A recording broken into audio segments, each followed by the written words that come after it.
Please help me welcome. Sending me into a hot flash. Dominique Debroux.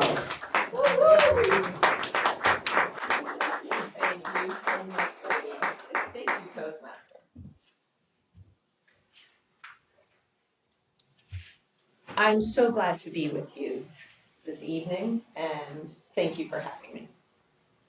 So come on a thought experiment with me. I turned 60 this year, and I thought that I would come here and do a presentation for women on how to plan out this last phase of life. What hobbies to pick up to fill your time as you patiently wait for your grandchildren to come over or to be born. How to optimize your search for the right retirement home. And the list of questions to answer to prepare a good funeral plan, right? And most importantly, how to hand off your career or your business to men of your same age or to women who are still in their fertility. So let's start. Obviously, that is not why I'm here. But saying those words viscerally brought me back to the dread and disbelief that I felt 10 years ago when I was going into menopause. And I was feeling as if society was giving me exactly those messages. And at that time, just 10 years ago, menopause was barely talked about. And doctors had fewer pieces of advice and information than they do now. I had the usual daunting symptoms.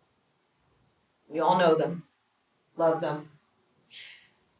But none rivaled the feeling that I was being asked to pick up my things and leave the party, that I was no longer needed or important.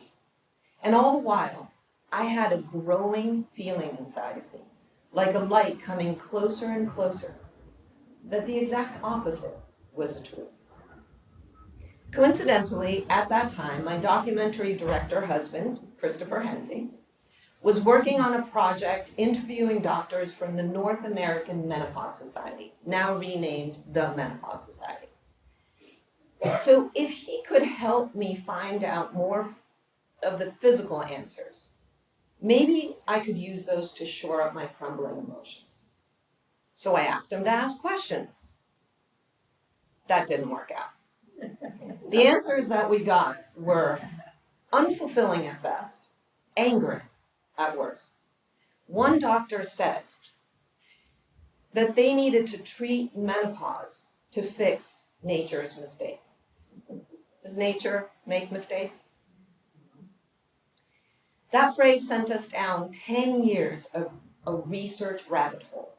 We spoke to anthropologists, biological anthropologists, geneticists, neurologists, and many other thought leaders. It brought us to the discovery that menopause is a critical evolutionary adaptation, and our post-menopausal female ancestors were vital in helping fuel our brain growth to become the Homo sapiens that we are. Yes, basically menopause made us the humans that we are.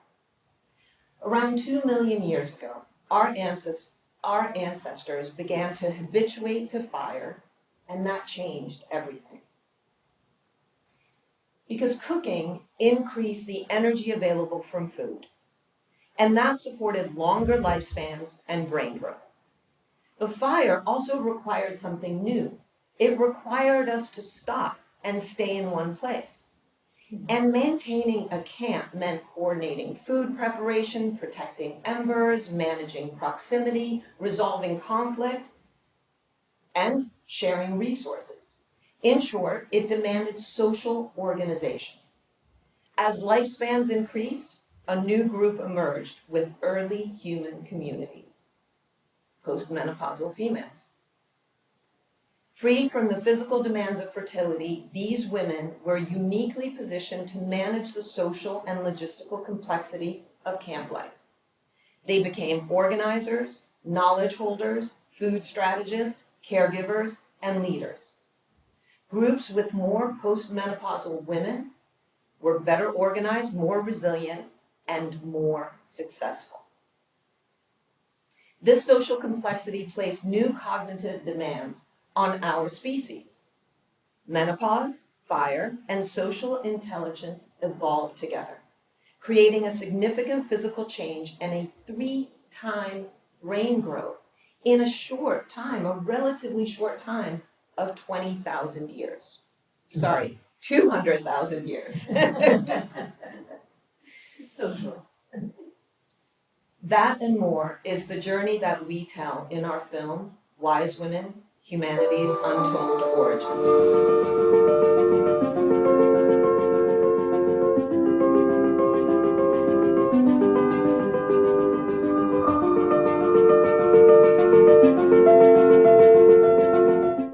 How are these just the last years of my life? I don't feel like I should be going off to pasture. Let's look at a matriarchal answer to this and say that it's a time for women to lead in the world as opposed to procreate. But everyone, not just women, I mean, everybody suffers from patriarchy. Once you start to look at, identify, and describe the architecture of patriarchy, you see that there is an absolute way around it to take it down. Does nature make mistakes? If you were lucky to live long enough, a normal process, I don't see how that's a mistake. All of my life I was taught to fear menopause or fear this idea of obsolescence. And I think there's nothing better. We're actually the solution. We're actually the reason why these societies were able to thrive.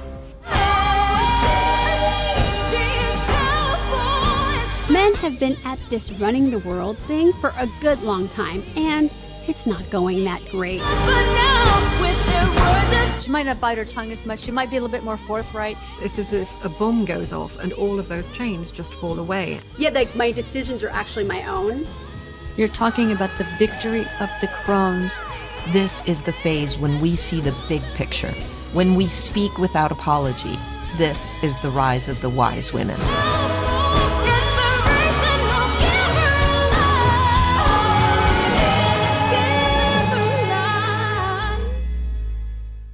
So remember, we are the only land mammal which lives long post-reproductive lives, often living as many or more post-reproductive years as we do in our fertility.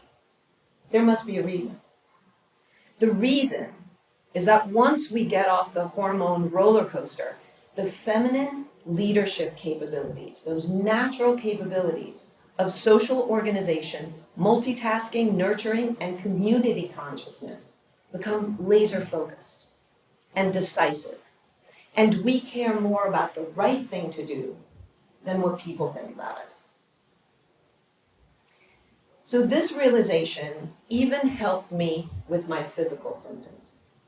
Because if I'm meant to transition into a new phase of life, into a wisdom and leadership phase of life, well, then these symptoms must be there for a reason, as messages, as teachers. I started watching my hot flashes. Most happened when I was suppressing my feelings or words, as if my flashes wanted to burn away the be sweet and don't rock the boat things that I was taught as a woman. Now, when a hot flash comes in, I listen to the message. And I let the words or emotions fly, and it goes away a lot faster or isn't as intense. And because I've been practicing that for a while and letting go of those emotions and saying those words, I don't get as many.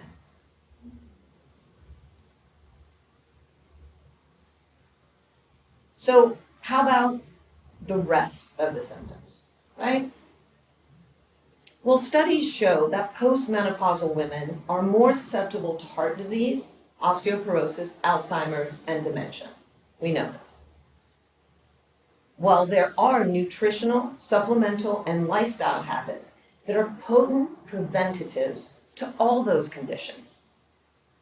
Habits that we really should have practiced all of our life, but that exuberance of youth and the fertility hormones kind of gave us the excuse to, I'll do it tomorrow. Now, the menopausal transition slaps you upside the head and says, pay attention. Pay attention to your nutrition. Pay attention to your sleep. Pay attention to your exercise. As I took on those habits, I felt so much better, pain-free, and physically strong. I have more consistent energy now than I did since my early 20s. My symptoms put me on a path of research, careful consideration, and disciplined practice that maximizes this phase of life. If menopause helped make us humans once, the question now is whether reclaiming the leadership of wise women can help us evolve again. Globally, we have climate, hunger, poverty, violence, and cruelty issues. Sadly, we have all of those issues in our own country. Here's where we stand on women in leadership roles in the USA and worldwide. This, with the fact that women are 51% of the global population. And here are other heartbreaking statistics. Soul-breaking statistics, actually. Because what better way to hold someone down but to violate them in such a way that they feel afraid anywhere they are? We have the science to change all this. Science that reframes menopause not as decline, but as evolution's investment in wisdom, leadership, and social cohesion. And there's a huge central audience. Just in the US and Canada, there are 70 million women who are 50 and above.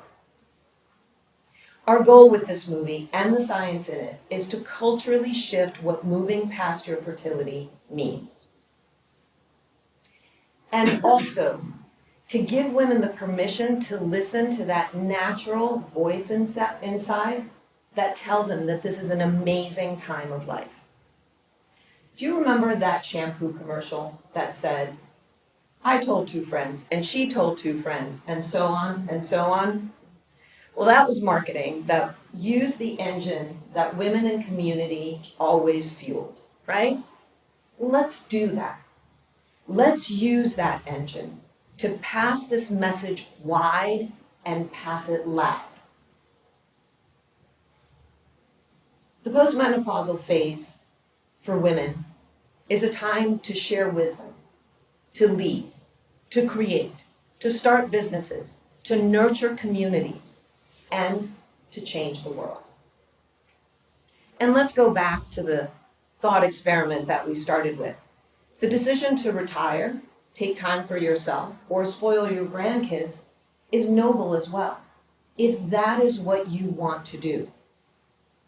Do it from a foundation that you offer knowledge and experience, that you offer counsel on where your society can and needs to go. Thank you.